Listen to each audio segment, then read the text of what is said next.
Hello, hello. Welcome back yet again to another edition of the Have You Seen podcast. I am your host, Mike Bibbins, on Twitter at Bibs Corner, and for just the movie stuff at Have You Seen Pod. If you're here, then you know how to spell Have You Seen. But you can definitely find me on Instagram as well at mbibs. Today I am flying solo. I'm going to try to start doing this more often with the solo reviews. I actually have 4 or 5 movies I can review right now on the solo front. But I'm going to try to knock out this one just because things got a little late on me here today. And you may see a few more come out over the course of the weekend. But today we're talking about A Man Called Otto. Man Called Otto, starring Tom Hanks. You know Tom Hanks from Castaway, Forrest, Gump. Also starring Mariana Trevino of Club de Cuervos and Polvo. Additional cast in smaller roles, Cameron Britton. He played Ed Kemper in Mindhunter. He was also in the Umbrella Academy. And then Mike Birbiglia, great comedian.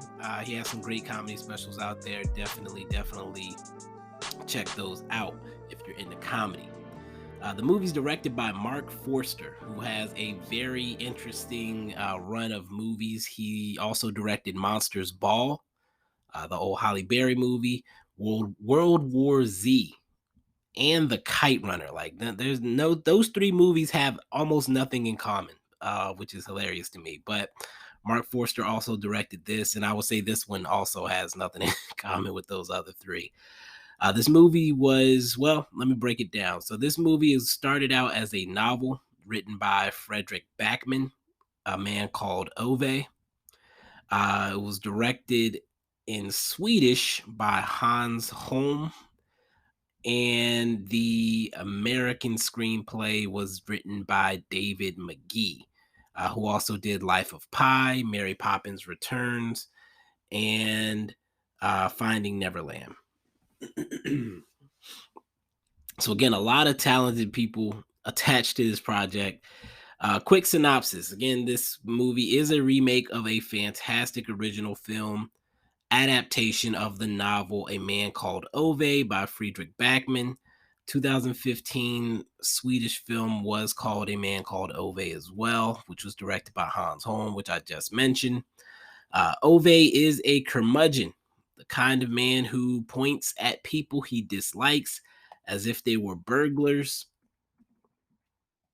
Oh, hold on. My computer's being weird. Bear with me.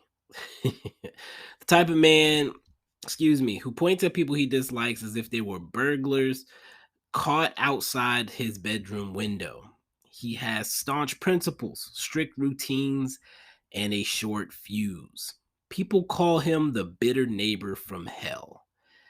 And the funny thing about A Man Called Otto, I actually wasn't going to watch it. I wasn't going to watch it because I saw the trailer. It looked like a movie that was trying too hard. I know Tom Hanks. When I see Tom Hanks, I expect certain things. And then I see this movie and I see him being a grumpy old man. It felt like he was going out of his way to be grumpy in the trailer, and the way the trailer is set up. It's one of those ones that's set up as if it's like a complete comedy situation. And again, if you know me, you know I don't watch trailers, so I don't know if the tone of the trailer shifted after I stopped paying attention to it. But I didn't like the comedy, the comedy angle that they seem to be setting up in the trailer. So I wasn't gonna watch it. I can't remember if it was. Actually, I listened to a few reviews, and I listened to, or I had a couple people telling me that I should check it out. So I did, and I was pleasantly surprised. I'm gonna say the movie had a lot more heart than I expected it to have, and it was also a lot darker than I expected it to be. Part of the reason I was even open to listening to suggestions for this one is because I know that the Swedish film actually was very beloved and popular. The Swedish version was actually nominated for 2 Academy Awards back in 2017. Best Foreign Language Film of the Year, and Best Achievement in Makeup and Hairstyling.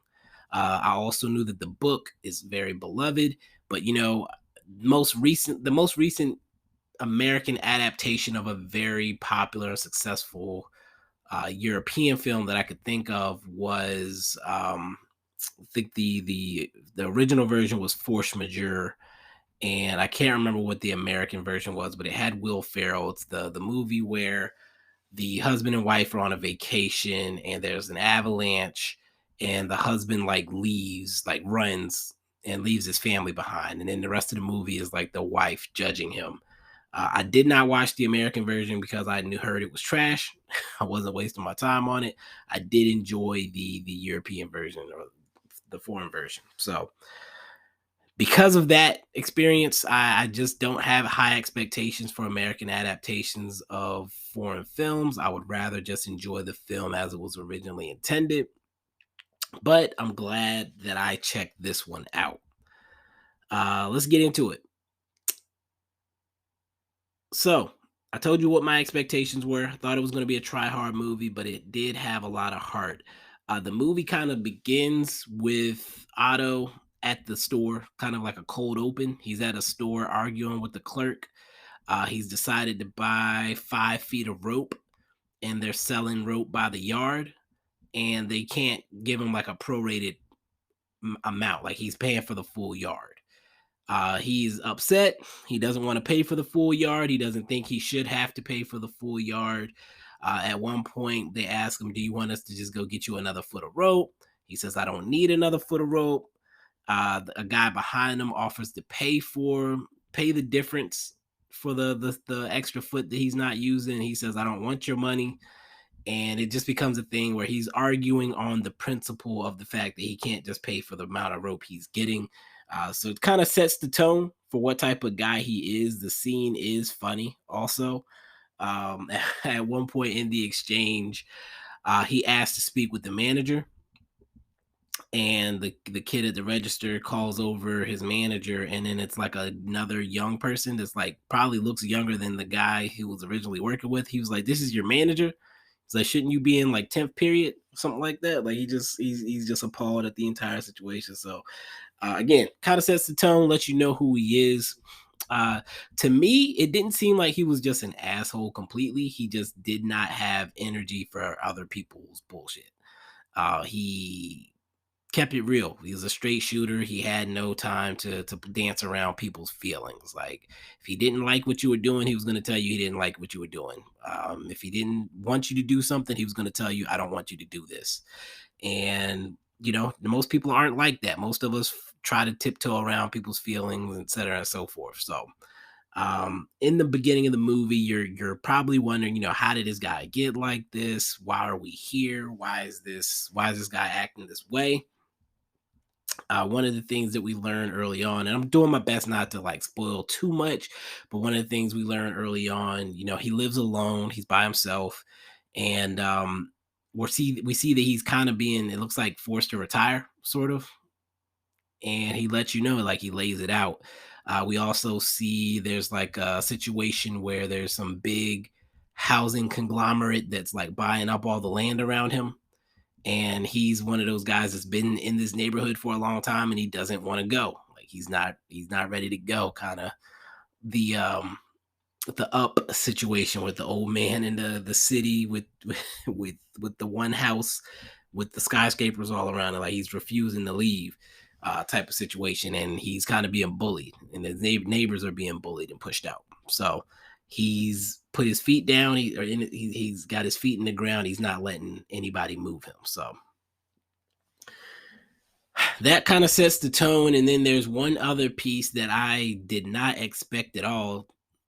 It scared the crap out of me, and it's like, maybe this was set up in the trailer, maybe other people know, but he then attempts, and I feel like you should know this going in, because it would, if it catches you off guard, it's going to be kind of messed up. But he attempts to commit suicide early in the movie. He attempts to commit suicide, but he gets interrupted by one of his neighbors. He's kind of, the window's open, so he runs over to close it, but then he's like, can hear them struggling to park, like they're trying to parallel park outside his window, And like he's like, I can't do this while listening to them argue, in the background. So he ends up going out and helping them, and then he tries to go back in and do the deed, but it just becomes like a series. It becomes a recurring theme in the film of like his life, things around him are so chaotic, like he just can't.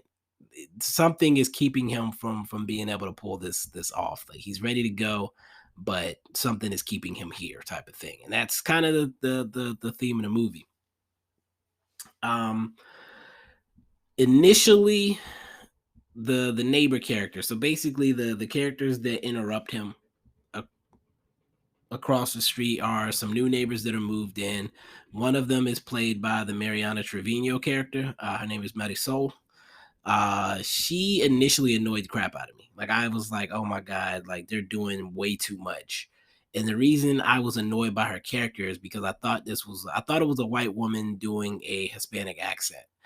Because she kind of looks like the lady Heidi Gardner from SNL. So I had to like literally pull up the IMDb to confirm. And I was like, okay, wait, she actually is Latina. I don't have to be mad at this. But then I was like, all right, her character is still kind of annoying. But eventually, between realizing it wasn't a fake accent and then over the course of the film, you get to know her a bit. She became my favorite character by the end, and I actually truly loved her performance. I'm not sure without her performance being what it was, how I would feel about the movie. So that says a lot, right? Like again, first time I see her early on in the movie, I'm incredibly annoyed by her. By the end, she's my favorite character. So, um, it actually does feel intentional that she comes off as annoying initially, but I did not feel by the end, I should say, I did not feel it was overdone. Like the character didn't just miraculously change and become less annoying. She was the same person over the course of the film, but we and Otto simply get to know her better over the course of the movie. And I think that might be one of the cooler things about this movie is that they make the audience and the main character experience the same thing together, but it feels organic as well. It's not forced and it's not obvious. Like I literally had to sit back and think about how that went to see it that way. Um, Trying to keep these around 15 minutes. I will say this movie is definitely a tear jerker. Um, Definitely heard some sniffles across the audience. Definitely had to sit in the theater for a second and compose myself before I went out. I can't let them see the red eyes when I'm walking out of the theater, but definitely a tearjerker, definitely an emotional movie. If this is in your theater, themes of suicide aren't gonna devastate you, then I would definitely recommend it. Definitely a good movie. And it's not necessarily one you need to run out to the theaters for, I would say. I think it's one you can enjoy at home as well if you want to wait for it on streaming. Before we get out of here, I do have some new partnerships that I have to push. Bear with me, and then I'm going to get into my last piece here. So the first one I have to mention, and again, you'll want to hear these. I try to limit my partnerships to people I think things I actually believe in and would actually want to promote, things that would be helpful for people. So the first one is Cinemark Rewards.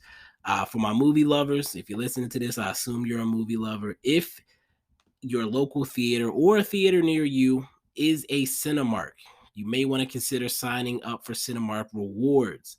There are two tiers to choose from, and one of them is actually a free tier. The free tier is called Cinemark Movie Fan. For every dollar that you spend, you get 1 point. You can use those points to redeem for tickets or other rewards. You'll get member access to screenings and advanced tickets.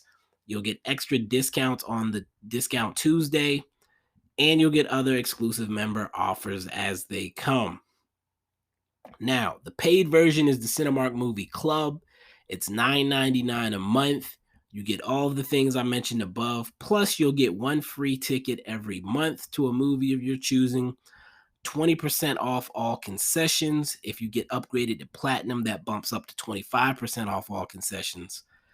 They waive online fees, and you can order both movie tickets and concessions online currently. Any unused ticket credits roll over to the next month. I know that's going to be big if you're not necessarily a huge moviegoer. Obviously, the one free ticket a month means that this benefit pays for itself right there. But then if you miss a month, you feel like you've missed out, you messed up. Nope. The free ticket rolls over every month. So if there's maybe nothing you want to see in January, but there's 2 movies you want to see in February, you can get both of those for free. You also, again, get the member pricing for any additional tickets you buy. So any tickets outside of the free one every month that you buy, you'll get member pricing. So you won't be paying full price necessarily for any of those movies. For more information, hit the link in the show note for the details and sign up today. All right. Now, the second movie on the second promotion I have to push. And again, thank you for bearing with you, boy. Second one I have to push today is restaurant.com. Have you seen, listeners? Do you like to eat? I know I do. And right now you can spend just $10 and get a $25 gift certificate to a restaurant near you. Yes, you heard me correctly. And I know what you're thinking. Bibbs, that makes absolutely no sense. And I agree, but I would not lie to you. All you have to do is follow these steps right now. First, click the restaurant.com link in the show notes. After you click that link, you're going to go to their main page and it's going to ask you to put in your zip code. Or if you're traveling somewhere, you want to maybe get a voucher for a restaurant that you're going to be near at that time, put in the zip code of the place that you're visiting. After you do that, a list of applicable restaurants will pop up. That's restaurants in or near the zip code that you put in. So, for example, if I put in my zip code here in Columbia, South Carolina, a list of restaurants that are participating with restaurant.com will pop up. You find the restaurant you want, you click on it, and a list of options will come up for that restaurant. Now, I will tell you, most restaurants will have a minimum purchase amount for your deal to apply, but that's why I asked if you like to eat. And let me give you an example so you know what I'm talking about. There's a barbecue spot near me that this deal does work for. I can get a $25 off certificate for $10, but I have to have a total purchase at the restaurant of $50. So again, I'm going to pay $10 right now on restaurant.com, get a $25 voucher. When I get that voucher and I take it to this barbecue spot, my total bill has to be $50 for that $25 off to apply. Again, I paid $10 for the 25. If my meal has to be 50, I'm going to be paying $35 for a $50 meal, and that sounds good to me. Now, if you're saying, I don't know if that $50 is going to work for me, not all restaurants are the same, but there are additional options as well for most of these places. If you're flying solo, you're not two people or family where that $25 off might go a little further. If you're flying solo, you don't think you're going to spend $50 on food, there are lower options at most places. Other options I've seen is pay $6 for a $15 off voucher or $4 for a $10 off voucher. It all depends on the restaurant. So again, if this sounds interesting, just hit the restaurant.com link in the show notes and learn more. That's all I got as far as the promotion tip. Thank you for enduring. Getting back to the movie, because I do want, let me see here. Let me make sure I got what I need.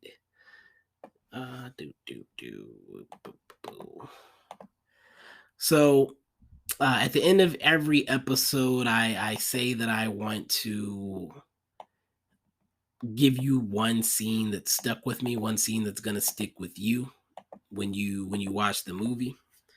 I kind of mentioned the scene with the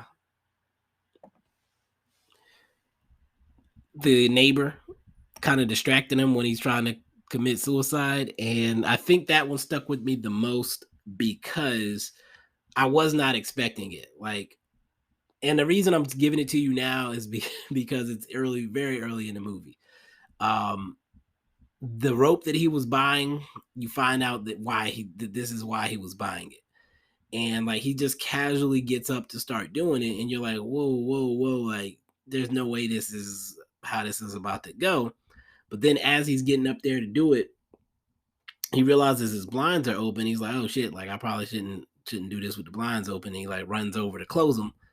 He gets back to start to do it, and he could still hear the neighbor lady like yelling to try to guide her husband to parallel park this vehicle.